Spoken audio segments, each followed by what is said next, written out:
The massive silver ships appeared in Earth's sky on a Tuesday morning. They hung there like giant teardrops, silent and still. Around the world, people stopped what they were doing and stared up at the impossible sight. Admiral Valthara stood on the bridge of the lead vessel, her 4 eyes scanning the blue planet below. In her 300 years of service, she had overseen 43 first contact missions. Every single one had followed the same pattern. The primitive species would see their ships, panic for a few hours, then send their most important leaders to beg for mercy and guidance. She checked her chronometer. It had been 6 hours since their arrival. Usually by now, desperate transmissions would be flooding their communication systems. Offers of surrender, pleas for peaceful contact, promises of cooperation. Instead, there was nothing but radio silence. "Admiral," her communications officer reported, "we are receiving a single transmission from the planet's surface." Finally, Velta straightened her ceremonial robes and activated the view screen, expecting to see terrified planetary leaders or perhaps their highest religious figures. Instead, she saw a human male sitting in what appeared to be a small room. He was wearing casual clothing, a simple shirt and pants. In his hands was a white cup from which steam was rising. He looked tired. "Yeah, hi," the human said, taking a sip from his cup. "This is Kim Tae from Earth's Space Monitoring Division. We noticed your ship's up there. What do you want?" Velta blinked all 4 eyes in confusion. The translator worked perfectly, but the tone was all wrong.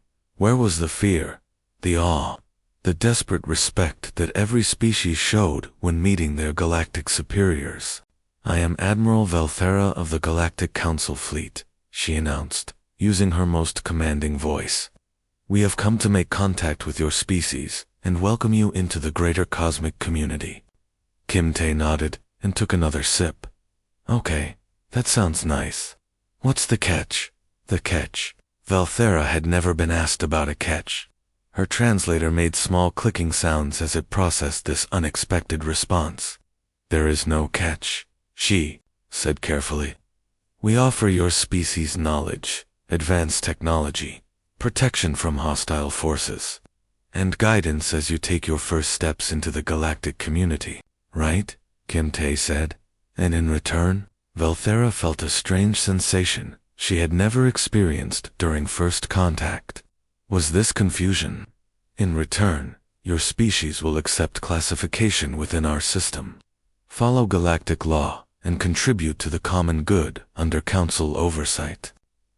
Kim Tae was quiet for a moment. Then he said, "Let me get this straight. You show up uninvited, offer us stuff we didn't ask for, and expect us to follow your rules in return." "This is how galactic civilization functions," Valthara explained, though she was beginning to feel less certain. "All species must be integrated properly for the good of all. Says who?" The question hung in the air. Valthara realized she had never been asked to justify the Council's authority before. It simply existed. It had always existed. The Galactic Council has maintained peace and order for over 10,000 years, she said. "Good for you," Kim Tae replied, "but we're doing fine on our own, thanks." Behind Kim Tae, Valthara could see other humans moving around. They seemed to be going about their normal business. No panic, no emergency meetings, no signs of the chaos that usually followed first contact. "Mr. Kim," she tried again, "you do not understand the dangers that exist in space. Without council protection, we'll figure it out," Kim Tae interrupted. "We usually do." "This is highly irregular," Valthara said. "All species require guidance when joining galactic society." Kim Tae shrugged.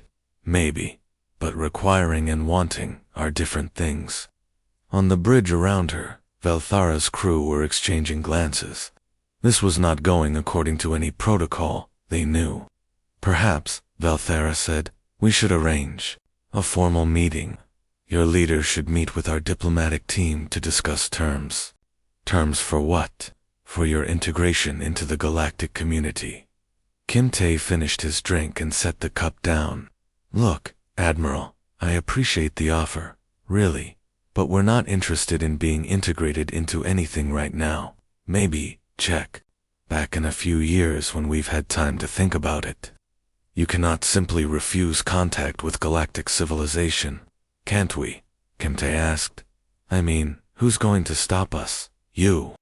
There was something in his tone that made Velthara pause. Not fear or challenge, but simple curiosity. As if he genuinely wanted to know what would happen if they said no. The council has protocols, she said weakly. I'm sure you do. Well, good. Luck with those? Thanks for stopping by. The transmission ended. Velthara stared at the blank screen, feeling something she had never felt after first contact before. Complete bewilderment. Her communications officer looked up from his station. Admiral, what are your orders? Velthara had no idea.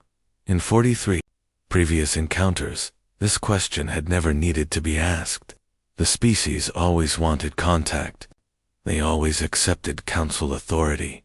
She looked down at the blue planet spinning peacefully below them, its inhabitants apparently unconcerned by the presence of the most powerful fleet in the galaxy. Prepare a report for the council, she said finally. They need to know about this.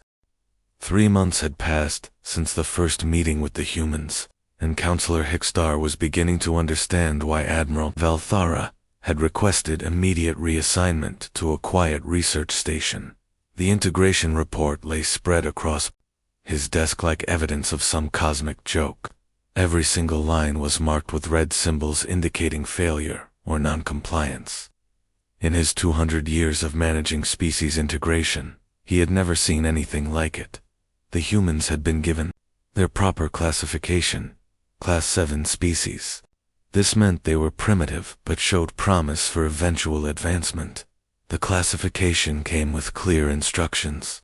They should request technological assistance, accept council oversight teams, and begin the gradual process of earning higher status through proper compliance. Instead, they had built their own faster-than-light drives.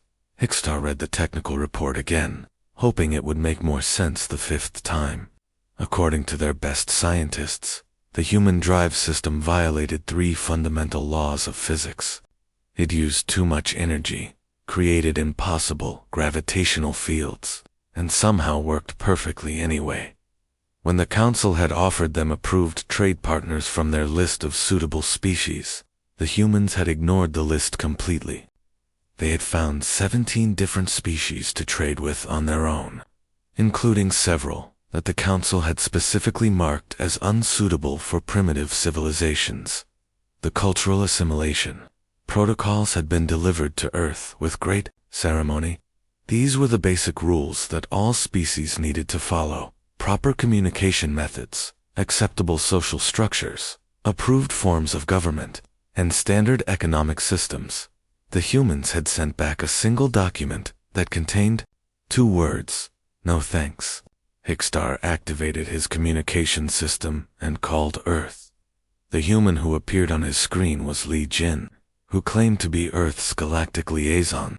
This was not an official position that existed in council structure, but somehow Li Jin had become the person that other species contacted when they wanted to deal with humans.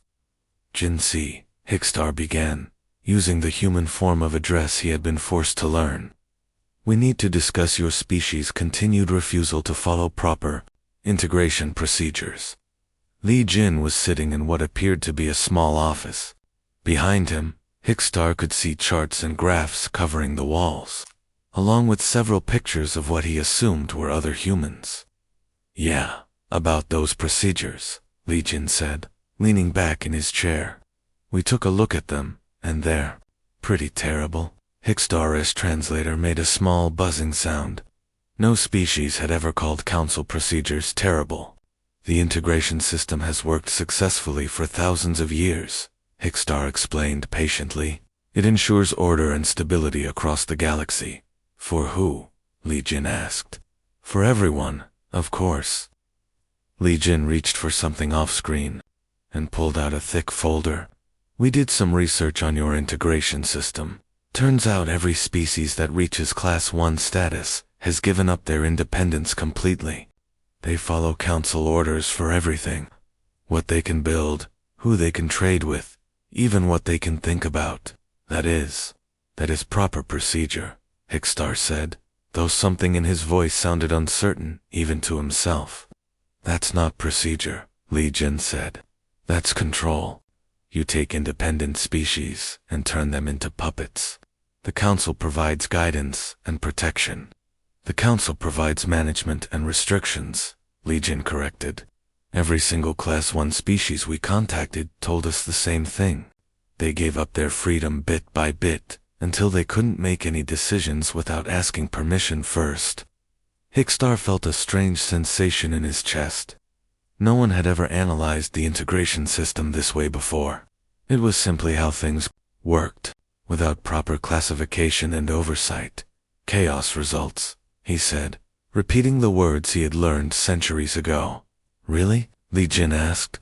Because we've been talking to about 30 different species now, and most of them seem pretty happy to make their own choices. Turns out, people can handle freedom if you let them try. You cannot simply ignore galactic law. Li Jin shrugged. A gesture that Hickstar had learned meant the humans were about to do exactly what they said they could not do. We're not ignoring anything, Li Jin said. We're just not following rules we never agreed to. You can't make laws for people who never joined your system. Every species must be part of the galactic community. Says who? There was that question again. The same one Kim Tae had asked during first contact.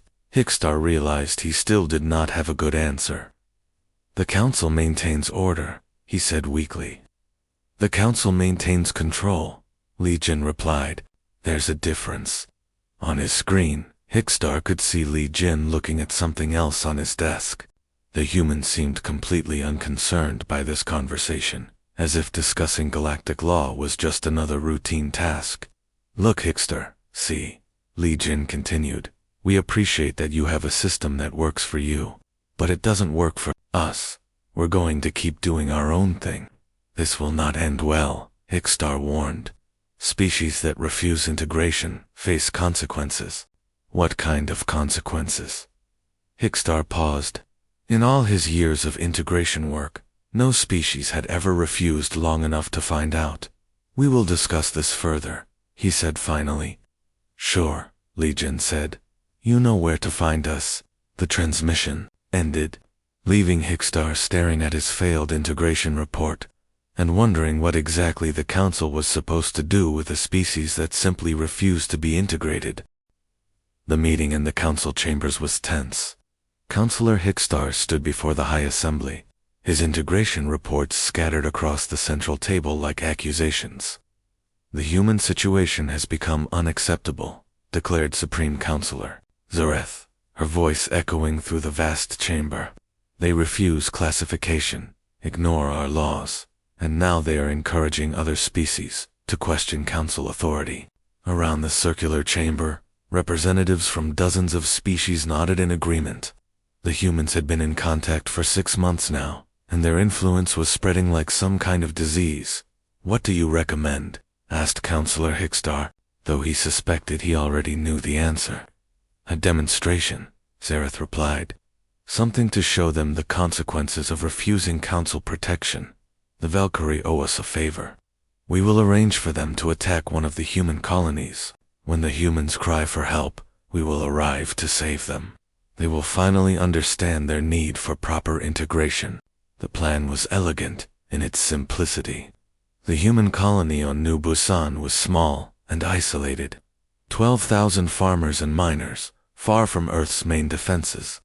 The Valkyrie would attack with enough force to seem dangerous, but not enough to cause real harm. The humans would panic, call for council assistance, and finally accept their proper place in galactic society. Colonel Cho Min received the warning just 2 hours before the Valkyrie ships appeared on her sensors. The message came from an encrypted source that claimed to be a council insider, someone who disagreed with the planned demonstration. She stood in New Bison's small command center, looking out at the fields where families were finishing their evening work. The colony had been built around farming and mining operations.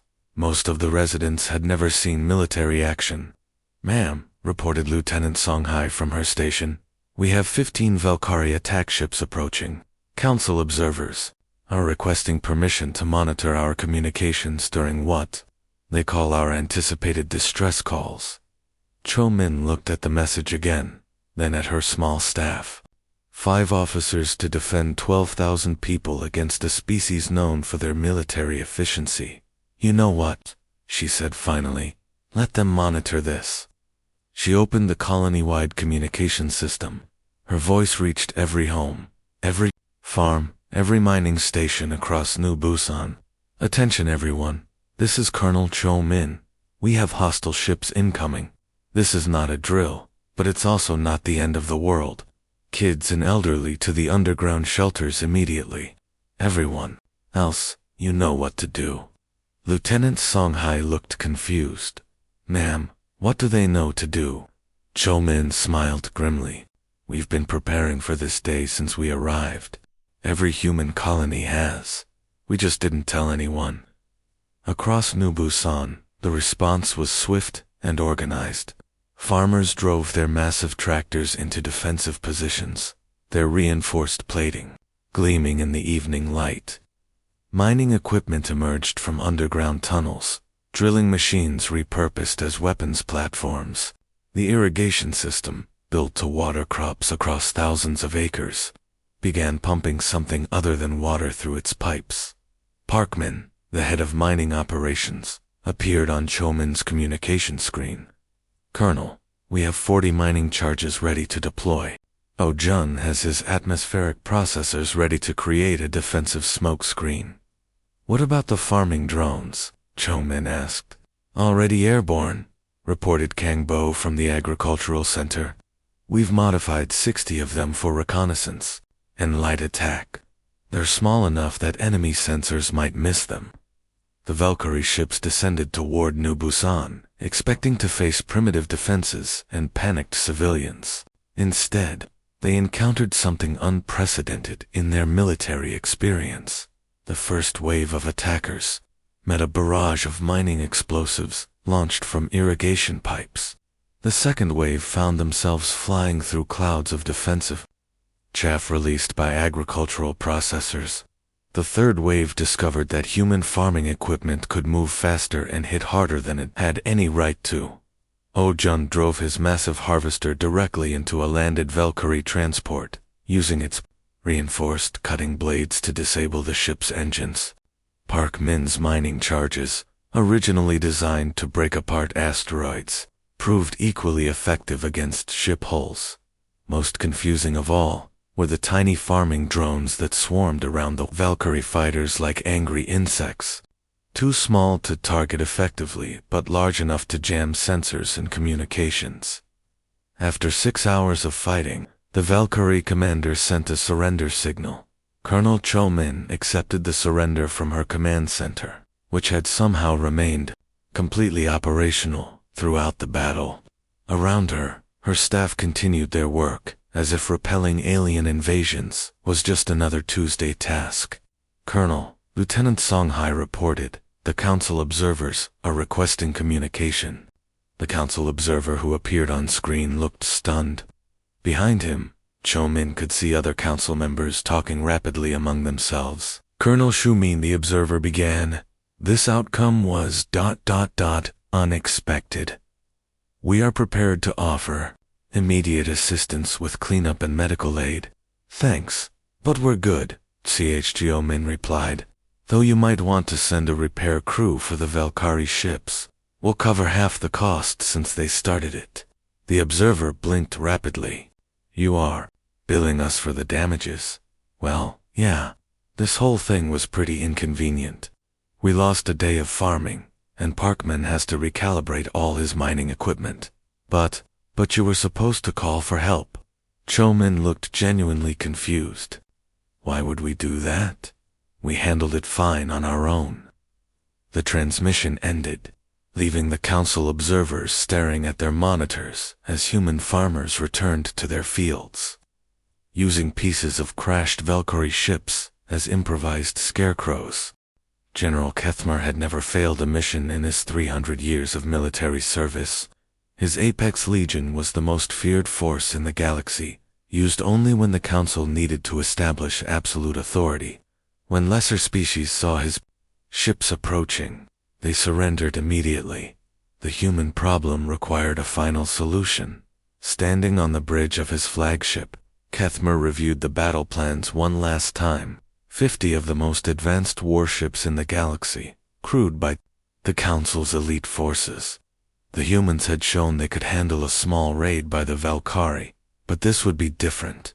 This would be overwhelming force that no primitive species could resist. General, his tactical officer reported, we are approaching the human system. Long-range sensors show unusual activity. Kethmer looked at the display and felt the first stirring of concern. The human fleet was larger than expected, much larger, and it included ships that did not match human designs. Magnify Sector 7, he ordered. The image resolved to show something impossible. Jektai battleships flying in formation with human vessels. The Jektai had been loyal Council allies for over 1,000 years. Sir, the communications officer called out, we are receiving a transmission from the human fleet. The human who appeared on screen was young, wearing a casual jacket over what appeared to be a shirt with a cartoon animal on it. The name tag visible on his jacket read, Kang Su, Diplomatic Corps. General Kethmer, Kang Su, said with a slight bow, welcome to the Sol System. I'm afraid you've caught us during a busy time. I am here to establish Council authority over this system, Kethmer declared. All human forces will stand down immediately. Yeah, that's not going to happen, Kang Su replied calmly. But we're happy to talk about it. Behind Kang Su, Kethmer could see what appeared to be a command center full of humans working alongside members of other species. This was impossible. No primitive species had ever managed to coordinate with multiple galactic civilizations. You are surrounded and outnumbered, Kethmer said. Surrender now, and the Council may show mercy. Kang Su looked puzzled. Outnumbered? Sir, we count 67 ships on your side and 143 on ours. Are you sure about your math? Kethmer checked his tactical display again. The numbers were correct, but this could not be right. His forces should be facing only human ships. Those vessels flying with you, he demanded. Identify them immediately.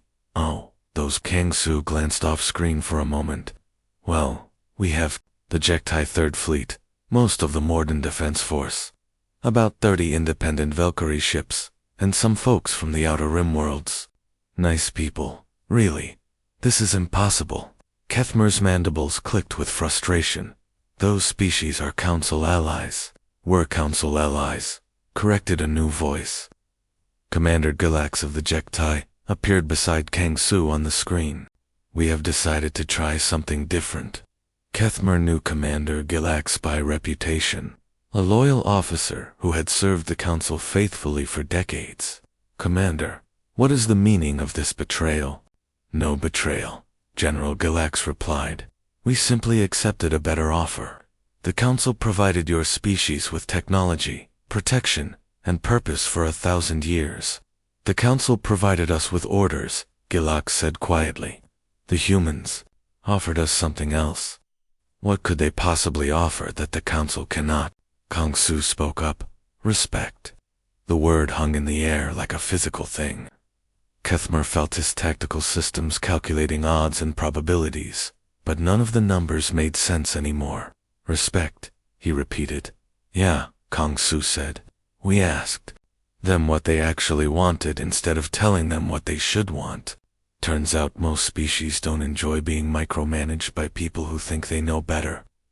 A new voice joined the communication. Captain Veltak of the Morden Defense Force appeared on screen. General Kethmer, for 200 years my people have followed Council directives without question. We built what you told us to build, traded with who you told us to trade with, and fought who you told us to fight. As is proper, Kethmer insisted. As is slavery, Captain Velthak corrected. The humans showed us records of our own history, from before Council contact. We had art, music, independent thought. We gave all of that up for the promise of security. The Council maintains galactic peace. The Council maintains galactic control, said Kang Su. There's a difference. Kethmer looked at his tactical display again. His 50 ships faced nearly 150 mixed vessels. The formation patterns were all wrong, nothing like proper military doctrine, but somehow they seemed coordinated and effective. How did you coordinate this rebellion? He demanded. We didn't, Kang Su said simply. We just started treating people like equals instead of subordinates. Turns out, when you respect someone's ability to make their own choices, they're more likely to choose to work with you. This is chaos. Without central authority, without proper command structure, without someone telling everyone what to do. Interrupted Commander Galax. People figure things out pretty well on their own. Kethmer realized that his tactical computer was recommending retreat. The most advanced military AI in the galaxy was suggesting that the Council's finest fleet run away from a collection of farmers, miners, and rebels. This is not over, he transmitted. Actually, Kang Su said, looking at something off-screen. I think it kind of is. The transmission ended, leaving Kethmer staring at a fleet that should not exist. Commanded by species that should be loyal, united by principles. That should not work. For the first time in his military career, General Kethmer gave the order to retreat. The coffee shop on Earth was nothing like the Grand Council chambers where Hickstar had spent most of his life. The chairs were simple, the tables were small, and the noise level would have been considered disruptive in any proper governmental building. Yet somehow, more real diplomacy happened here in a single day than in months of formal council sessions. Former Councillor Hickstar sat across from Jang Mira, holding a cup of something humans called friendship tea. The name was typical of human directness. They called things exactly what they were supposed to do. I still do not understand, he said, watching steam rise from his cup. My people respected council authority for 3,000 years. Now they want independence and self-determination. These concepts are causing chaos throughout our worlds. Jang Mira wore simple clothes, a soft sweater, and comfortable pants. No ceremonial robes, no symbols of rank, no indication that she had somehow become the unofficial mediator for half the galaxy's diplomatic disputes. She looked like any other human, except for the patient way she listened to problems that would have taken the council years to address. Maybe the chaos is just things finding their natural balance, she said, stirring her own cup thoughtfully. But without central control, how do we maintain order? You don't, she said simply. You let people figure out their own problems. Most conflicts solve themselves when you stop trying to control every variable. Through the coffee shop window, Hickstar could see the bustling spaceport where dozens of species came and went freely. Former council subjects now traded as equals, making their own agreements, solving their own disputes. It should have been chaos, but somehow it worked better than the old system ever had. The reports from across the galaxy are disturbing, Hickstar continued. The Jektai have established their own government. The Morden are making trade agreements without council approval. Even the Velkari are questioning direct orders. Good for them, Jang Mira said. Good for them. Hickstar's translator worked overtime processing the casual tone. They are abandoning thousands of years of established order. They're abandoning thousands of years of being told what to do, Mira corrected gently. Those aren't the same thing. At a nearby table, Hickstar could see a group that would have been impossible under the old system. A Jektai trader was showing holographic displays to a human engineer, while a Morden artist sketched both of them. They were laughing about something, sharing food, treating each other as friends, rather than representatives of their respective classifications. Look, Hickstar, see, Mira said, following his gaze. You spent thousands of years building a system where everyone needed permission to breathe. We showed up and said, what if you just didn't? Turns out most species are perfectly capable of running their own lives. But the Council provided stability. We prevented wars, managed resources, maintained galactic peace. You prevented growth, Mira replied. You managed people like resources instead of treating them like people. And you maintained peace by making sure no one had enough freedom to disagree with you. Hickstar sipped his tea and tried to process this. The liquid was warm and somehow comforting, which seemed wrong given the magnitude of what they were discussing. My superiors are concerned, he said finally. They want to know how to restore proper order. Why do you need to restore anything? Because without the Council system, how do we know what each species should be doing? Maybe they should decide that for themselves. Hickstar set down his cup with a small clink. But what if they make wrong choices? Then they learn from their mistakes and make better choices next time, Mira said. That's how growth works. A young human approached their table, one of the coffee shop workers. She looked nervous but determined. Excuse me, she said to Hickstar. Are you really a former council member? I am, Hickstar replied, expecting the usual mixture of fear and respect. Instead, the young woman smiled. That's so cool. My brother is studying galactic history, and he has so many questions about how the old system worked. Would you maybe want to talk to his class sometime? They're trying to understand how to build better governments. After she left, Hickstar sat in stunned silence. A human child wanted to learn from him, not because he represented authority, but because he had knowledge that might be useful. The Council's authority is collapsing, he said quietly. No, Mira corrected. It's evolving. You can still help. Species that want help. You just can't force help on species that don't want it. But how do we know which species need guidance? They'll ask for it. The simplicity of the concept was staggering. For thousands of years, the Council had assumed that all species needed their guidance. It had never occurred to them to simply ask what anyone actually wanted. The universe is big enough for everyone to find their own way, Mira continued, finishing her coffee and standing to leave. You just have to stop being afraid of letting them try. As she walked away, Hickstar remained at the small table with his friendship tea, watching the spaceport through the window. Ships from dozens of worlds came and went, their crews making their own decisions, solving their own problems, living their own lives. For the first time in his long career, he wasn't sure if the collapse of everything he had believed in was actually a bad thing. Outside, the galaxy continued its business, louder, messier, more chaotic than it had been in millennia, but also more alive, more creative, and somehow more peaceful than it had ever been under Council control. Hickstar ordered another cup of friendship. Tien began to write his final report to the Council. It would be a short document with a simple recommendation. Let people be people.